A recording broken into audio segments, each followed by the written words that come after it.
ಅಣ್ಣ ತುಂಬ ಹೊಟ್ಟೆ ಹಸುವಾಗ್ತಿದೆ, ಏನಾದರೂ ಕೆಲಸ ಇದ್ರೆ ಕೊಡೋಣ.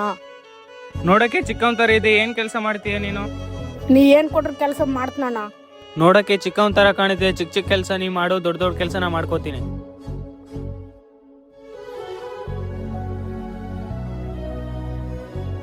ಹೊರಗಡೆ ಕೆಲ್ಸ ಇದೆ, ಹೋಗಿ ಬರ್ತೀನಿ, ಅಂಗಡಿ ನೋಡ್ಕೋ ಸ್ವಲ್ಪ. ಸರಿ ಅಣ್ಣ.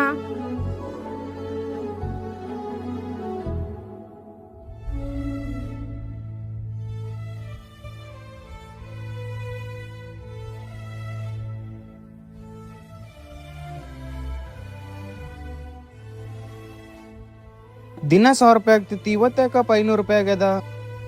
ನಾ ಏನಾದ್ರೂ ಹೊರಗಡೆ ಖರ್ಚು ಮಾಡಿರ್ಬೋದು. ತಮ್ಮ ಹೊರಗಡೆ ಹೋಗಿ ಊಟ ಮಾಡ್ಕೊಂಬರ್ತೀನಿ, ಒಂದು 5 ನಿಮಿಷ ನೋಡ್ಕೊಂತಿರೋ ಬೇಕ್ರಿ.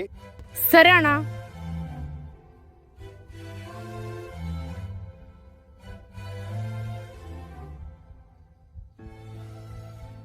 ತಮ್ಮ ಫ್ರೆಂಡ್ದು ಬರ್ತ್ಡೇ ಇದೆ, ಹೊರಗೆ ಹೋಗಿ ಬರ್ತೀನಿ, ಅಂಗಡಿ ನೋಡ್ಕೊಂತಿರೋ. ಆಯ್ತು ಸರಿ, ಹೋಗಿ ಬಾ ಅಣ್ಣ. ಅಲ್ಲಲ್ಲೇ ನೀನ್ ನಮ್ಕಿನ್ ಕೆಲಸ ಕೊಟ್ರೆ ಹಿಂಗೆ ಅಲ್ಲೇ ಮಾಡದ್ ನೀನ್. ಅಣ್ಣ ನಾ ಆ ಥರ ಅಲ್ಲಣ್ಣ. ನಿನ್ನಂತ ಕಳ್ಳನ್ ಮಕ್ಳಿಗೆ ಕೆಲಸ ಕೊಟ್ನೆಲ್ಲ ನನ್ ತಪ್ಪು. ಅಣ್ಣ ನಾ ಹಂಗಲ್ಲಣ್ಣ, ತಿಳ್ಕೊಂಡ್ ಕೇಸ್ ಮಾತಾಡೋಣ. ಏನಾಗ್ಯದ ಬೊಗಳಲ್ಲಿ? ಅಣ್ಣ ನಾ ಕಳ್ತನ ಮಾಡೋ ಉದ್ದೇಶ ನಮ್ಮ ಅಮ್ಮನ ಔಷಧಿಗೋಸ್ಕರ.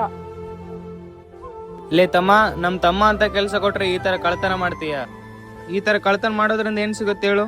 ಏನಾರ ಪ್ರಾಬ್ಲಮ್ ಇದ್ರೆ ಹೇಳು, ನಿಮ್ಮಮ್ಮ ನಮ್ಮಮ್ಮ ಇದ್ದಂಗಲೇ. ಥ್ಯಾಂಕ್ಸ್ ಅಣ್ಣ. ನಾ ಹೇಳಿದ್ದು ಸರಿ ಅನ್ಸಿದ್ರೆ ಎಸ್ ಅಂತ ಕಮೆಂಟ್ ಮಾಡಿ, ಹಾಗೆ ಸಬ್ಸ್ಕ್ರೈಬ್ ಮಾಡಿ.